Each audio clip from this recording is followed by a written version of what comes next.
Майя Васильевна человек известный и в области образования, просвещения, науки. Всю свою сознательную жизнь человек посвятил именно этой деятельности, этой сфере, очень важной сфере. Мы все прекрасно знаем, что просвещение, образование, наука – это ключевые направления в развитии нашего государства. Именно от тех задач, которые сегодня ставятся перед данной сферой, зависит устойчивое развитие нашего государства в целом. Я бы хотел пожелать Майе Васильевне успехов в рамках деятельности. Уверен в том, что коллектив аппарата Кабинета министров, правительства в целом поддержит усилия нового вашего коллеги, именно сложив все наши усилия, профессионализм, опыт, мы сможем сделать так, чтобы результаты были очевидны. Пользуясь случаем, уважаемые коллеги, хочу еще раз поблагодарить вас за работу.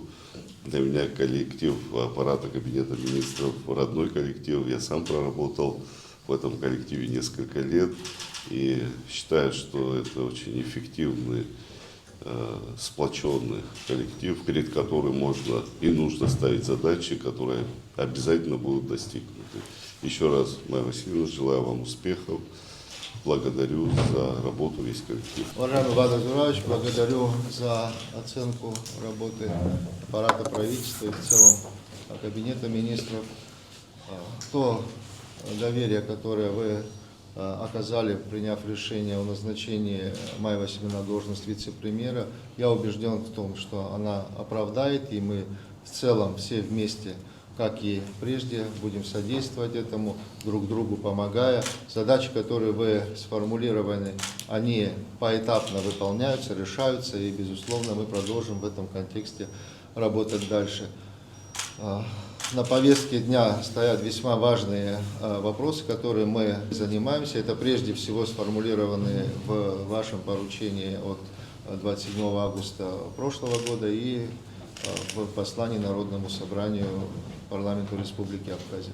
Поэтому убежден в том, что как и аппарат правительства, так и целиком Кабинет министров продолжит свою работу так же, как и раньше. Та работа, которая будет положена на мои достаточно хрупкие, но, надеюсь, крепкие плечи, будет качественной во благо прежде всего нашей Родины, моей Апсны, нашей дорогой Апсны.